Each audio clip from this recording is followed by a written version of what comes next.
Hello friends, welcome back to our channel Ambition Classes. So friends, today we are going to discuss or learn a new chapter exercise. The name of the chapter, 14th chapter, that's name is Element Compound and Mixtures.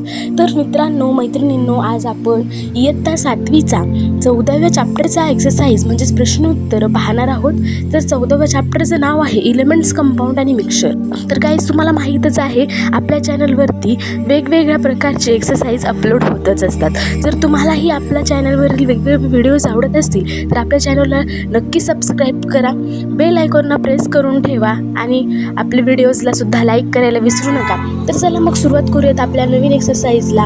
तर त्याच्यामध्ये question 1 आहे, who are माय कंपेनियन्स. त्यामध्ये group 1 आणि group 2 दिलेला आहे आपल्याला. त्यामध्ये group एमध्ये आम्ही जे जे दिले ते रीड करते.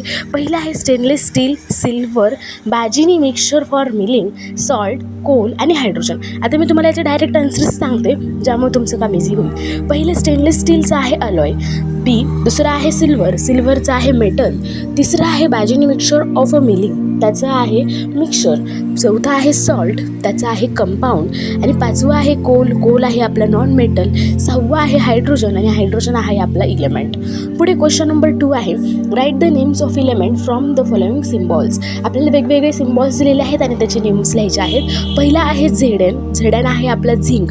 पुढे आहे सीडी, सीडी आहे कॅडमियम. एक्सई, एक्सई आहे आपला झिनॉन. बीआर आहे आपला barium. TI titanium. CU copper. FE म्हणजेच आयर्न. एसआय म्हणजेच सिलिकॉन. आयआर म्हणजे इरिडियम आणि पीटी म्हणजेच प्लॅटिनियम. आता पुढे आहे क्वेश्चन नंबर 3. क्वेश्चन नंबर 3मध्ये काय दिले बघा, what are the molecular formulae of the following compounds. आपल्याला मॉलिक्युलर फॉर्म्युला विचारलेला आहे. त्यामध्ये पहिला आहे हायड्रोक्लोरिक ॲसिड. हायड्रोक्लोरिक ॲसिड म्हणजेच असतं आपलं HCl. पुढे आहे सल्फ्युरिक ॲसिड, सल्फ्युरिक ॲसिड म्हणजेच आपलं H2SO4. पुढे sodium chloride NaCl, glucose C6H12O6, methane म्हणजेच आपला CH4. आता पुढे क्वेश्चन नंबर 4 आहे, give scientific reasons.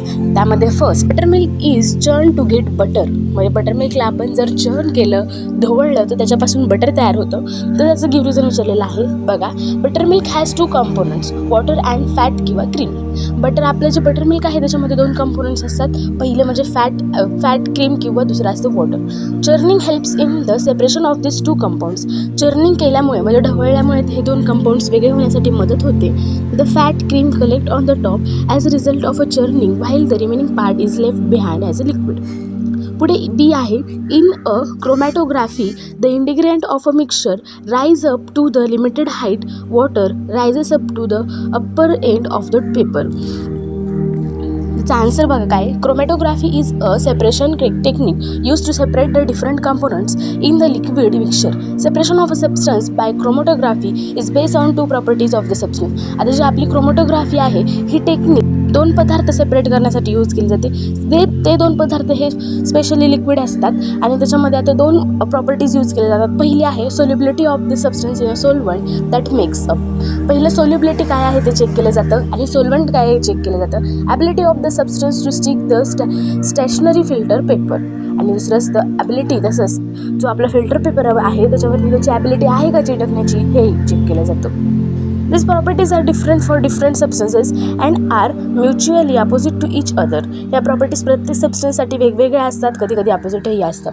It is the reason why all the components of a mixture rise up to a limited height when water rise up to upper end of the paper. पुढे आहे C आहे, a wet cloth is wrapped around a water storage container in a summer. ज्या भांड्यामध्ये आपण पाणी साठवून ठेवतो त्या भांड्यामध्ये आपण कापड बांधून ठेवतो साईडनी. हे आपण बऱ्याचदा समरमध्ये करत असतो. तर त्याचं गिव्ह रिझन, आपल्याला रिझन विचारलेलं आहे. तर त्याचा आन्सर बघा, a wet cloth is wrap around a container in a summer to keep the container and water inside it cools. The water present in the cloth evaporates and along with the water heats also evaporates, this keeping the container water and water cools. म्हणजे काय होतं नक्की, जेव्हा आपण त्या भांड्याला कापड बांधून ठेवतो तेव्हा ते कापड ओललं असतं आणि ते कापडामध्ये जे काही थंडावा आहे तो वॉटर ॲब्झॉर्ब करून घेतो. आणि दुसरं म्हणजे जे काही इव्हॅपोरेशन आहे हे वॉटरमध्ये जे कापडामधून इव्हॅपोरेशन होतं आणि हीट सगळी बाहेर पडते. त्यामुळे जे आपल्या आतमधलं पाणी आहे हे कोल्ड राहण्यासाठी मदत होतं. पुढे आहे आपल्याला डिफरन्स विचारलेला आहे. त्यामध्ये फर्स्ट मेटल्स आणि नॉन मेटल्स. बघा आता मेटल्समध्ये काय दिलेलं आहे, they can be beaten into sheet and wires. आपल्याला माहिती आहे मेटल्स हे शीट किंवा वायर्समध्ये होतात, पण non metals they cannot form sheet किंवा वायर्स. पुढे metals are sonorous, they produce ringing sound on a beating. Metals हा सोनरस असतात आणि त्यांना जर आपल्याकडून धक्का लागला किंवा पडलं तर त्याचा सोनरस आवाज बाहेर पडतो. आणि नॉन मेटल्स असतात हे नॉन सोनरस असतात, ते conduct heat and electricity. Metals heat आणि इलेक्ट्रिसिटी कंडक्ट करतात, तसेच आपले non metals do not allow heat and electricity to pass through them. पुढं metallic oxides are basic in nature. Metallic oxides हे बेसिक असतात नेचरमध्ये आणि oxides of a non metal are acidic. Metals हे basic असतात आणि नॉन मेटल्स हे acidics असतात. पुढं metal reacts with water. Metals हे वॉटरसोबत रिॲक्ट होतं, त्याचप्रमाणे नॉन मेटल्स हे वॉटरसोबत रिॲक्ट होत नाही, म्हणजेच non metals do not react with water. पुढे आहे आता मिक्सचर आणि कंपाऊंड. मिक्सचर आणि कंपाऊंडबद्दल आपण डिटेलमध्ये पाहूयात. त्यामध्ये फर्स्ट आहे, it is obtain bye a physical combination of any two substances. Mixture हे कोणत्याही दोन फिजिकल कंपोनंट्सपासून तयार झालेलं असतं आणि जे आपलं कंपाऊंड आहे हे compound it is form when to or more substances chemically combine in a fix ratio. आणि कंपाऊंड हे फिक्स रेशोमध्ये जेव्हा आपण दोन सबस्टन्सेस मिक्स करतो तेव्हा हे कंपाऊंड तयार होत असतं. पुढं the composition of a constituent present in a mixture is not fix. मिक्सचरमध्ये किती प्रमाणामध्ये काय घ्यायचं ह्याचं काही प्रमाण फिक्स नसतं, तसंच कंपाऊंडमध्ये प्रत्येक एलिमेंटचं जे काही प्रपोर्शन आहे हे फिक्स असतं. It displays the properties of all its constituent. The constituent of a mixture can be separated using physical method. आपण फिजिकल मेथड यूज करून आपण आपले जे मिक्सचर आहे ते सेपरेट करू शकतो. The constituent element of a compound can be separated only by using chemical method. आणि जे आपले कंपाऊंड्स आहे त्यांना जर आपल्याला सेपरेट करायचं असेल तर आपल्याला वेगवेगळ्या केमिकल मेथड्स या यूज कराव्या लागतात. No change of energy involve during formation of a mixture. कोणतेही मिक्सचर तयार होताना कोणतीही एनर्जी त्याच्यामध्ये फॉर्म होत नाही किंवा कोणतीही एनर्जी म्हणजे इन्व्हॉल्व होत नाही. पुढे कंपाऊंडमध्ये changes of energy involve during the formation of a compound. कंपाऊंडमध्ये वेगवेगळ्या प्रकारची एनर्जी याच्यामध्ये इन्व्हॉल्व झालेली असते. पुढे आहे सी, ॲटम्स आणि मॉलिक्युल्स. त्यामध्ये ॲटम्समध्ये बघा, atoms are the smallest particle of an element that can take part in chemical reaction. Atom हा आपला स्मॉलेस्ट पार्ट असतो, कोणत्याही सबस्टन्सचा म्हणा किंवा कोणतेही एलिमेंट कशाचाही म्हणा, एकदम स्मॉलेस्ट पार्ट जो असतो त्याला आपण ॲटम म्हणत असतो.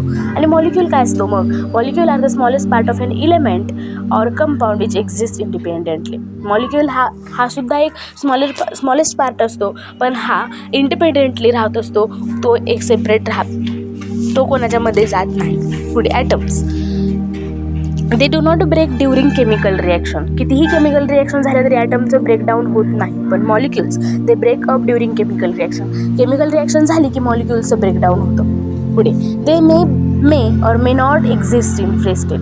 याचं हे फ्री स्टेटमध्ये नसू शकतात किंवा असूही शकतात. पण molecules they exist in free form. Molecules आपले हे नेहमी फ्री फॉर्ममध्ये एक्झिस्ट असतात. पुढे डी, सेपरेशन बाय डिस्टिलेशन आणि सेपरेशन बाय सेपरेटिंग फनल. म्हणजे आपल्याला दोन मेथड्स दिलेल्या आहे सेपरेशनच्या. पहिली आहे डिस्टिलेशनची आणि दुसरी आहे सेपरेटिंग बाय फनल. ह्या दोन्हीमध्ये डिफरन्स सांगायचा आहे. पहिला बघा, this method is employ for separation of two miscible liquids. आणि इकडे फनलचा का बघा, this method is employ for separation of two immiscible liquids. Second, it based on the difference in the boiling points of two liquid. आणि इकडे separation by फनलचा it is based on difference in the densities of two liquids. पुढे question number 6 आहे, right answer to the following question in your on word. आपल्याला answers लिहायचे आहेत तेही आपल्या on वर्डमध्ये.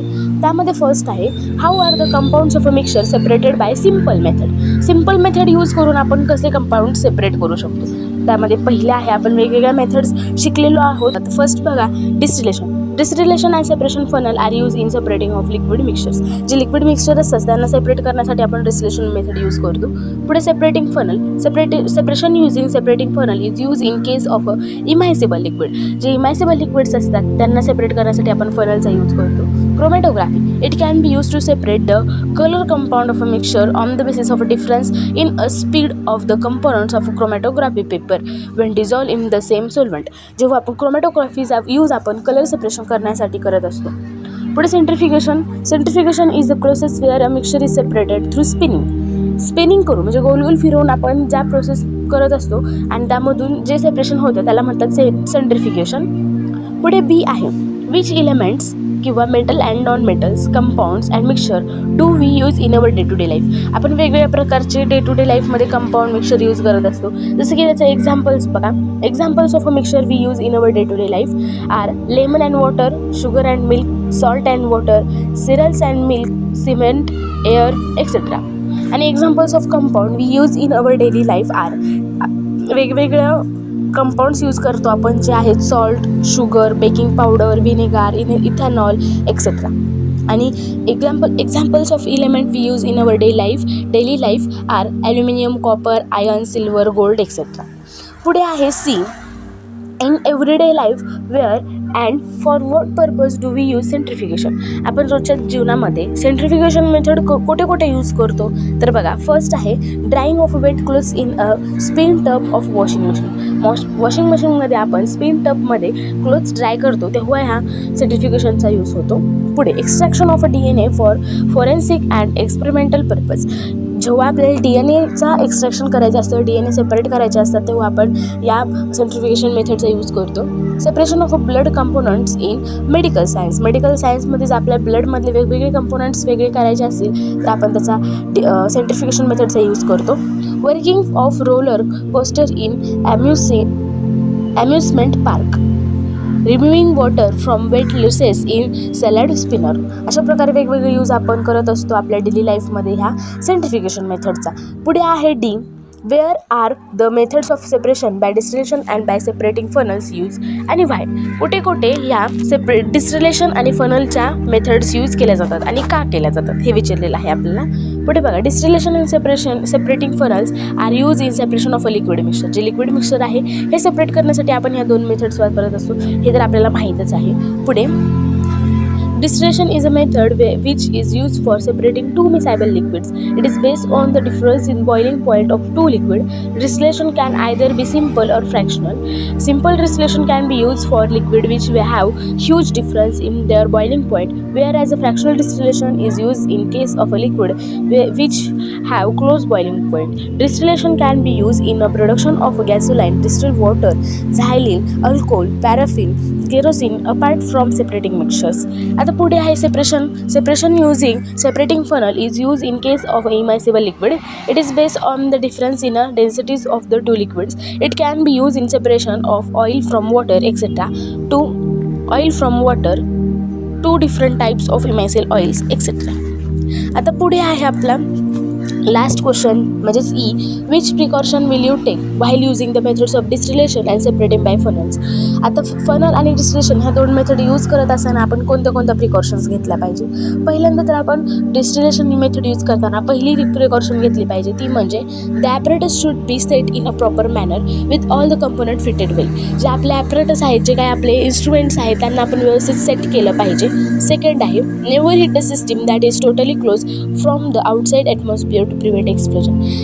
Add boiling clip to reduce bumping. Rapid boiling causes the liquid to expel out of the container. Control the rate of heating so do not overheat or to avoid bumping.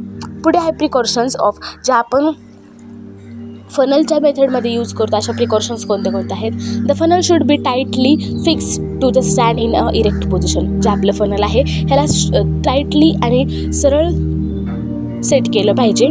The liquid in a funnel should be left undisturbed to allow it to separate आणि stopper should be remove carefully without disturbing the setup. अशा प्रकारे आपण या फनलचा use करून separating फनलचा use करून आपला जो एक्सपेरिमेंट आहे तो व्यवस्थित केला पाहिजे.